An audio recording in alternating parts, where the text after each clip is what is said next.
needs no introduction. Mr. Rathore will begin with an address, so please, it's over to you. Well, thank you so much for inviting me over to this idea exchange in your office. This is certainly my first time here, and I certainly feel privileged for it as well. So I'm mostly going to be talking about sports today, but of course you're free to ask me questions otherwise. Sports, as I see and as the government sees it now, is something that is essential to education, something that is essential to values of life, and therefore it is no longer co-curricular activity. It is central to being a citizen of our country. Therefore, the four things that are vital are, number one is sport itself is vital, sports. Number two, the fans are vital.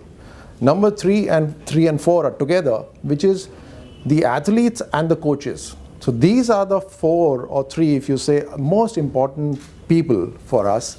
And this equation is changing now, of the bureaucracy, the sports federations, administrations, all taking a backseat to serving these people.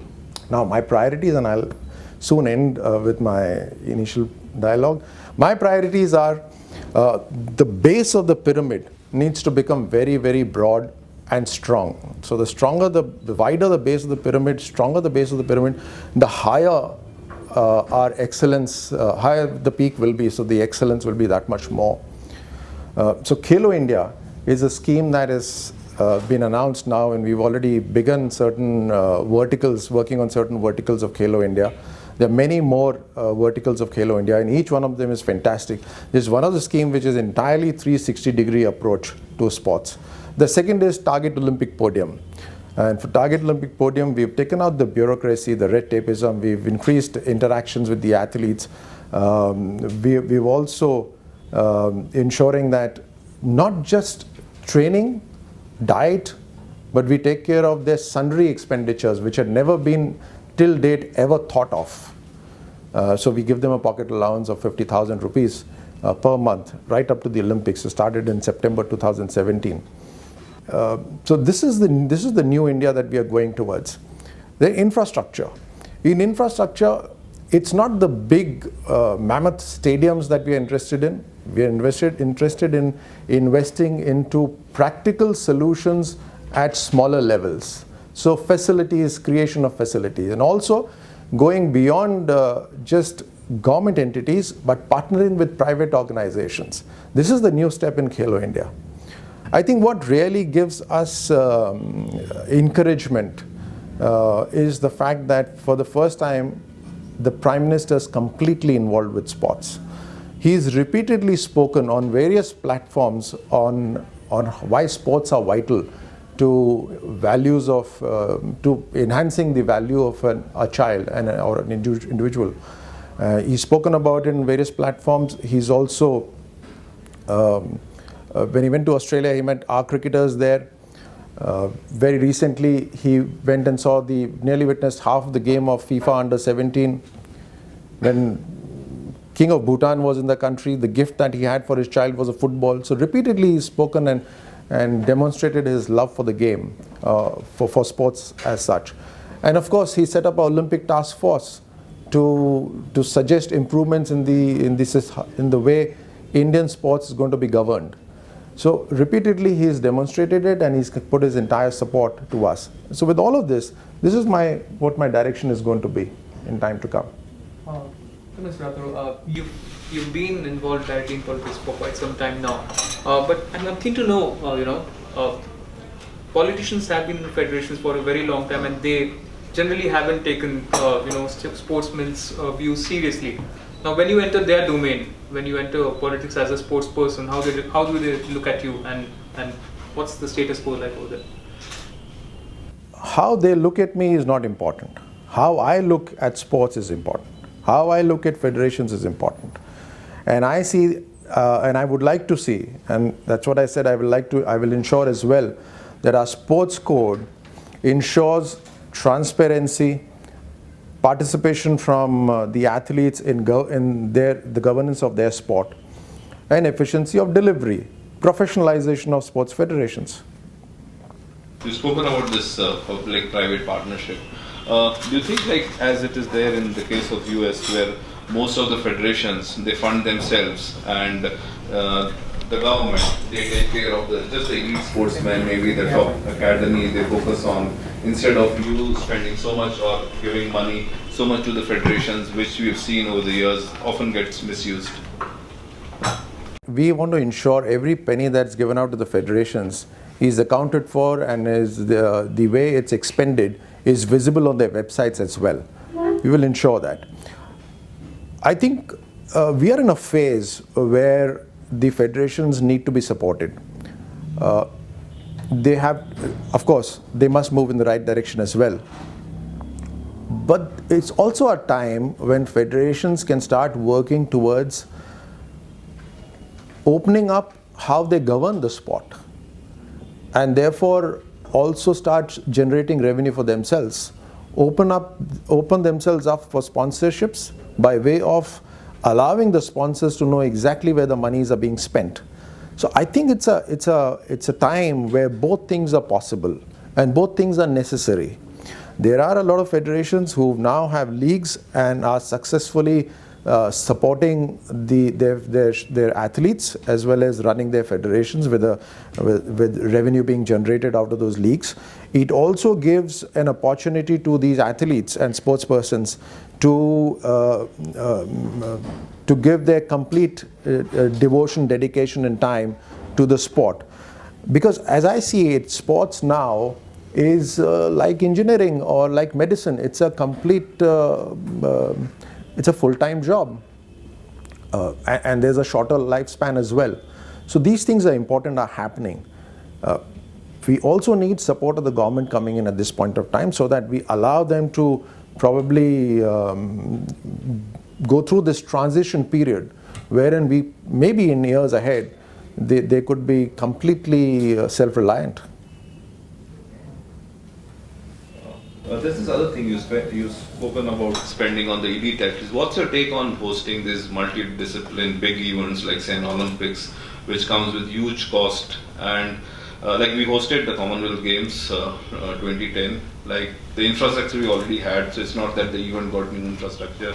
In terms of inspiring people, actually in the next Olympics the medal count actually dropped after that. So what is your take on, should we be hosting or should we be spending that kind of money on and the Olympic chief will be here very soon, so will there be any talks of say hosting the Olympics maybe? The bottom line for doing anything, taking such decisions, the bottom line needs to be of what good is that tournament going to be for our country?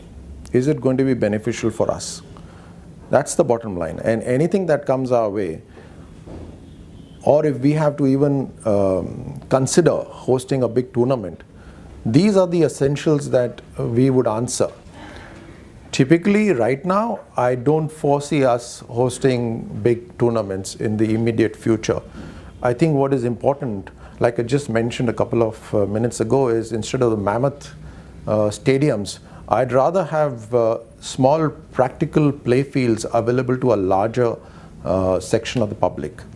I'd certainly like to make a little statement here, which is the mandate of the central government sports ministry is to be in the supporting role to the state governments and the federations. I'm also happy that most of the time people overlook that and find us the main people supporting sports, which means actually we are doing a great job. But our intention is that we become catalysts with our actions to the state governments and various sports bodies. So they rise up to a similar level, or they create an environment where they do something and we are purely in a supporting role. Sir, talking about hosting multidisciplinary games, so every time we talk about it, we stop at the whole CWG scandal and the reference. Is the bureaucracy of the government still scarred by it? And I mean, to what extent is that thing still in the minds? I think as any public representative and a government officer, one needs to be always aware that the money of the public needs to be used to the rightful purpose. I don't know if I would call it scarring, but we need to be always aware of this fact, irrespective of how many years down the line we are from Commonwealth Games. Having said that, when your intentions are right, I think there also should not be any fear in stepping out of the box and doing some new things which are for the benefit of the people. The way we executed Khelo India School Games, which is just one of the verticals, it was a very short time. And we could have easily walked away by saying that we'll hold it in the next year because time is short. But 1 year is millions of seconds and can do a lot. Hundreds and hundreds of children would have not been able to go through something that we created right now. So we had to do it. And so things that are important needs to be done. And what is the reason that some small states have, enthused their younger generation to specialize in certain sports and do very well, such as Haryana in wrestling, Rajasthan in shooting, Hyderabad in badminton, and yet large states, you don't find any particular excellence in sports? Is it because of the overwhelming interest only in cricket? Because even in the cities we don't seem to be producing enough, Ma'am, I think there could be possibly 3 reasons to it. One is culture, second is legacy, and the third is opportunities. By culture, I mean the Northeast, the Rajasthan, Bengal, Goa, Haryana, certain places have a certain culture. And therefore, kids in that place are as it is aligned to those sports. So that gives them an impetus to start. Hyderabad didn't have a shooting range. They had this Afro-Asian Games. One Afro-Asian game, and you had a range come up there, and you had Gagan Narang, an Olympic medalist from there. Similarly, Maharashtra has a tradition of rifle shooters because of a legacy. Northeast footballers, they have amazing hand-eye coordination. 8 footballers are in the FIFA Under-17 came from Manipur. Haryana is in resources, opportunities. Haryana is investing majorly into sports. So in Khelo India, they were the champions. So I think it's a mix of these things that creates such examples in various states. Okay, sir. You are perhaps an exception in the sense that you're in a position of power where you can take decisions. But would it help if there were more sports persons in Parliament? We don't see too many other than cricketers, and the ones who are there, you rarely see them. You really find them in any house panels on sports. So would it help if more people, even if they were to be nominated? Sports certainly is a medium where you or all sportsmen are forced to face numerous challenges on a regular basis, and so therefore it does create a warrior spirit in them. So there are certainly lots of good things that sports teaches us, but you necessarily do not have to be an elite sportsman. I think what is vital is that our young generation, each one of them goes through sport in school, and therefore the values that you learn about sacrifice, team spirit, never giving up, are things that are going to help us in life ahead. On the other hand, I think, and that is something that we're going to work on, is all elite sportsmen need to dedicate. I know that it's not a 24-hour job, and by that I don't mean to take away their effort. What I mean is that little time that they get for relaxation, some bit of it needs to be spent in improving their skills towards a future career and educating themselves for something else. I think that's something that we will certainly work on. Majorly on two things: how they can take care of their finances, two, how they can work in their spare time towards an alternate career. As regards me, in terms of sports ministry, I think for me it's not just being a minister, just being a sports minister, and that responsibility as a minister. I think I represent sportsmen here also, and therefore there have been numerous occasions when administrators have not allowed sportsmen to administer, saying that they are not adequately equipped to administer. And so therefore for me, this is a bigger challenge, because I want to set a positive example through this ministry, especially in sports, that sportsmen can administer. And so therefore this is a bigger challenge for me, and a bigger level of commitment for me as any other responsibility. Mr. Rathore, a few days back, the news came out that about 12 medalists in Khelo India, junior medalists, that tested positive. So this doping in juniors has been going on for a while, and Khelo India is another reminder that it is happening. And if it happens at this level, it is likely, when these athletes go forward and they don't get caught, they are likely to continue to dope. So how do you deal with this doping menace at this junior level? Do you have any ideas which can help in this, because it's been happening for years across the world, but since it is happening in India, I'm asking you about the Indian scenario, especially in Khelo India. If I may just add to that question, there was this thing about doping legislation as well, right? So if that's on the process.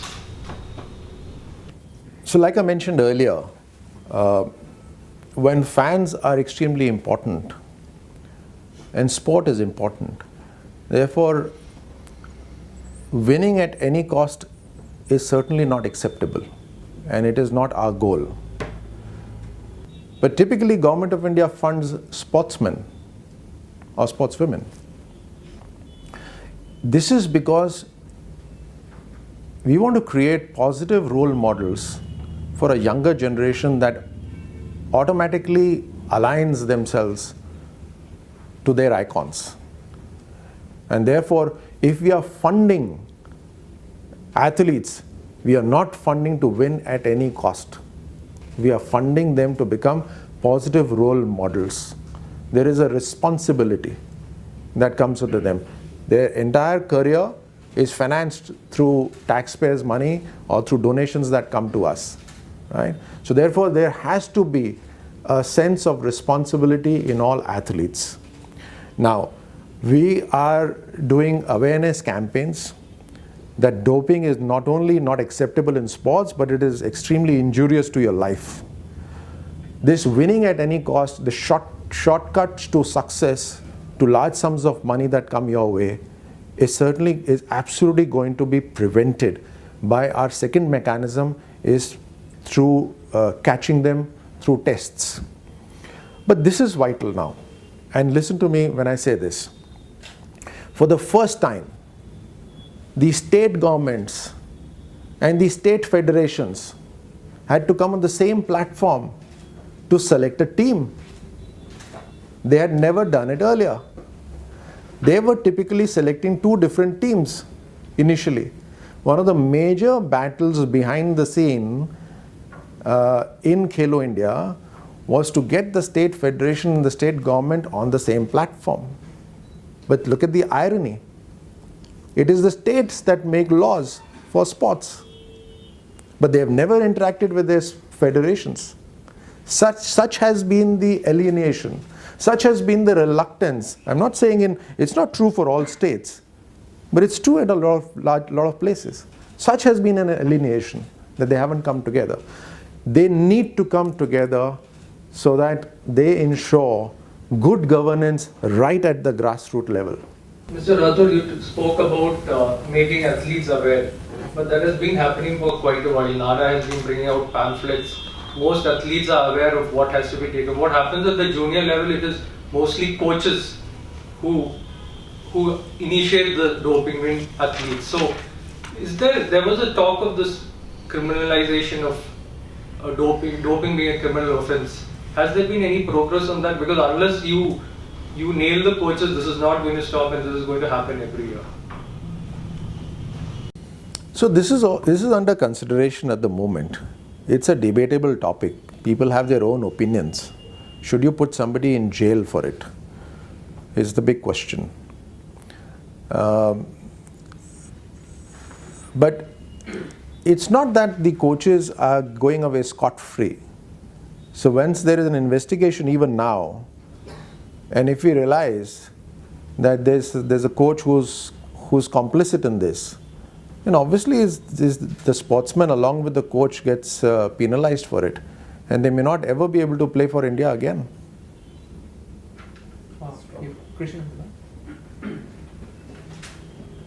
Hi sir. There have been this idea that IPL should be shown on DD as well, and so like what is happening to that, and what is the rationale behind that idea? Well, INB had mooted the idea that IPL should be made mandatory, and they'd asked for our comments. As Sports Ministry, we've responded back to them. We feel there are a couple of things that need consideration. Number one is, if IPL is made mandatory, which is a private league, then what about the other leagues? Would they also be made mandatory? Number one. And logically, yes, if you make one, why not the others? Number two, as Sports Ministry, we want our federations to be financially independent. Not all leagues are making millions of bucks. And so therefore we are happy that some of the sports federations are able to get something for themselves out of the league, and therefore if we were to make it mandatory, would we not be shaving off their profits, which truly goes to make a federation independent? Number three, typically when you play for the country, then that event is made mandatory. Here they are not playing for the country, they are playing for their own clubs. So therefore the matter is still under consideration. But these are some of our views which need to be considered before we take a decision on this. Just like to know about your the Sports Ministry's current relationship with the IOA, because the IOA president has made his views known about various objections he had about the Khelo India program and also the contingent for the CWG. So can you just shed some light on what your current relationship with the IOA and its president in particular? My relationship with IOA is fantastic. Couldn't be better. I have known all of them for years and years as a sports person. I had good relations with most of them at that time as well, and I know most of them thoroughly from that time. They couldn't have asked for a better person to sit on the other side and still for them to call their own. So my relationship is absolutely fabulous. What about the various objections they raised about the CWG contingent? A lot of comments made to and fro, and the Khelo India program, there are certain reservations. Nothing beyond comments. Did they go beyond comments? Nothing.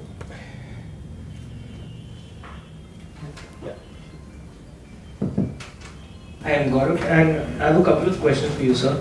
Firstly, it would be making it big in any sports in our country has always been a big challenge, whether it has been bureaucratic hurdles, selection biases. How do you plan to resolve them in future? The selections? The selection biases and the bureaucratic hurdles that we are well aware of. That is why making it big in any sports in our country is not something that we see on a regular basis. So what are your views on that, and moving forward, how do you plan to resolve them? The selections are entirely left to the federations. Number one is that they should have an objective policy of selection, which should be clearly enunciated. Number two, we are asking them, and we are going to work with the IOA as well as with the federations, and IOA is absolutely on board with us, that we will create, we will take the International Olympic Committee as the standard bearer for us. And all those steps that they have taken and they have elucidated for better governance, both IOA and us together will ensure that every federation follows those steps, right? So, but finally, my friend, the point will always remain that the person who's holding the post, his integrity has to be high. And unfortunately, when you make rules, there are limitations to enhancing the integrity of a person. And it's true for any organization. So this year was the first year of Khelo India, and moving forward in terms of funds, expenditure and infrastructure, how do you plan to take the program forward? As you mentioned that, let's say 10 years down the line when Khelo India will be in its 10th edition, things would have ironed out and smoothened a lot more. So in terms of funds, in terms of infrastructure, which is more important in our country, how do you plan to take Khelo India forward, and what are your views on that? So before we began Khelo India, there were a lot of naysayers and non-believers that the vision that we had would ever see the light of day. But thankfully now people believe that this is possible. There is no shortage of funds, and we will continue with Khelo India the same way, and we will also work on some of the other verticals that we have. The other verticals, to briefly tell you, one is going to be preparing community coaches right down to the grassroots level. So educating them, creating a structure wherein they could educate themselves and then set up a job for themselves and earn through their coaching. The second is going to be women in sports. So we're going to focus more on getting more women to sports. So this is more of a behavioral change that is required.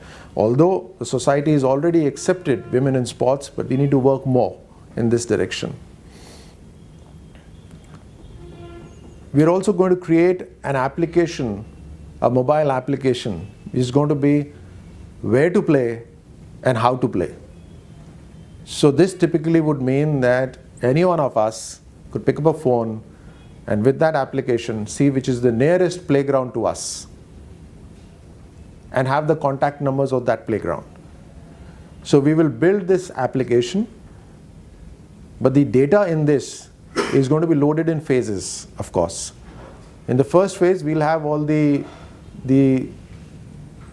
sports fields which belong to Government of India and the state government, PSUs, and then we will encourage people to load up by themselves data on this. So we'll then have, in the second phase, we'll have private sports grounds as well, and you'll have the contact number as well. How to play, so that everyone knows what the rules are. And so they're going to be nice, interesting videos, and this will keep improving itself. So we'll keep putting better, upgraded videos of how to play.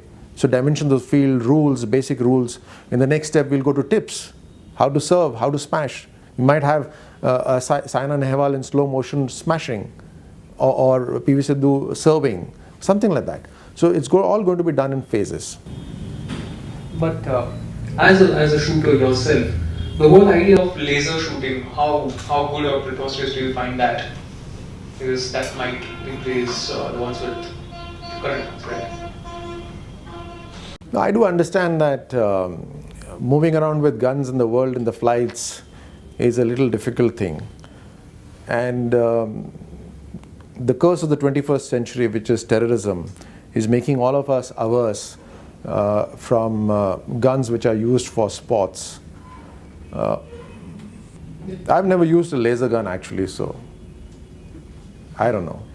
You talk to most of your party MLAs and party MPs from Rajasthan, and the one common refrain is there is more incumbency against the leadership than the party. Is there a thinking, is this a realization in the decision makers, because being a minister you have more access to decision makers in party than a normal MLA from Rajasthan? Do you think there is a realization that there is something need to be shaken up before going into this zonal match in Rajasthan? In a family, if you ask a teenager, he has his most grudges with his mother. But they are one family. And whatever is required to be worked on, if at all there is any, it will be worked on. There are a number of things that have happened in Rajasthan which are absolutely unique and have been done for the first time, and which are great examples of good governance there. The message, there is time now for the message to be taken down to the public, and it will happen soon. So still on Rajasthan, it is a highly polarized state at the moment, with a lot of cow rakshak incidents happening, the Shambhunath Regar incident happening over there. Why do you think that is the case? To say that Rajasthan is the most polarized may not be correct. You're seeing it in isolation, which that isolated part is not acceptable. So I think today what is happening is, and this is a challenge for the media as well, that because of a channel, broadcast channel with each one of us, gone are the times when the print media would go through their story repeatedly to ensure that pure facts are printed for the readers. By far, even today, print media is the most authentic. There's a lot of media that needs to act very fast. Television, web, they do not have the time to really go through even a certain facts of a story before they start playing it, because of the unfortunate competition. And then comes social media, right? Social media is even more, it's on a different level, right? Now with that, what happens is certain stories, true, false, old, having sorted out, they start playing as if they are afresh, right? So I think I've purely answered your question, that it's not, Rajasthan is not polarized. In fact, Rajasthan is would be one of the most calmer states.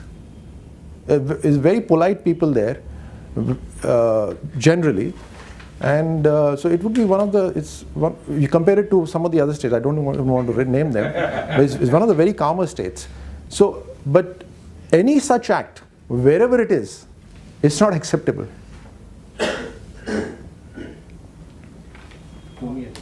Last couple of questions, maybe.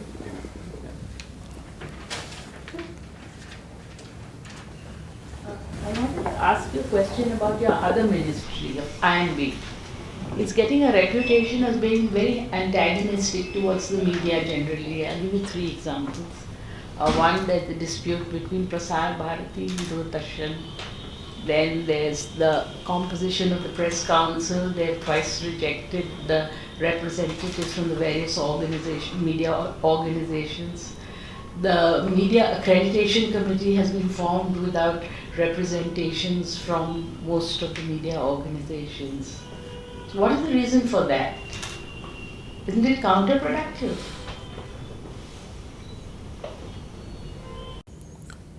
I would rather refrain from answering this question. I think I certainly, although I am an MOS there, the minister has a vision there. She's working on certain things. Perhaps if you give her some more time, I think things will be more clearer. So Rathore, one last question I have. Like when you became the minister, and there were huge expectations from the entire sporting fraternity that, yeah, one of us is there, and you know all of them, most of them. how does it make your job difficult, like to take a cause? Like they will have sometimes unrealistic demands and you know them personally, like this very present case, like you have to take a call whether Saina's father or Sindhu's mother will be going there. I don't think so it necessarily becomes difficult knowing an athlete better. The decisions that I have to take have to be purely in the interest of the country, and also have to be in the keeping in mind that they must they can be used as precedences. So every decision that I take or the ministry takes has to have a very specific logic to it, and if the logic is being met, I have no problems in spending on anyone. We just cannot be penny wise and pound foolish. And so therefore the monies will be used, monies, resources, opening up the ministry, everything will be used for the ultimate goal of creating a very positive sporting culture in a country, creating positive sports icons, not medals at any cost. And for that matter, we are also ensuring, in fact we've also mentioned to our athletes that when we don't expect indiscipline on the parts of our officials, the same stands true for athletes as well. There's a great amount of responsibility on them to be positive role models. Yeah, I think that's a wrap. Thank you so much. Thank you. Very kind of you.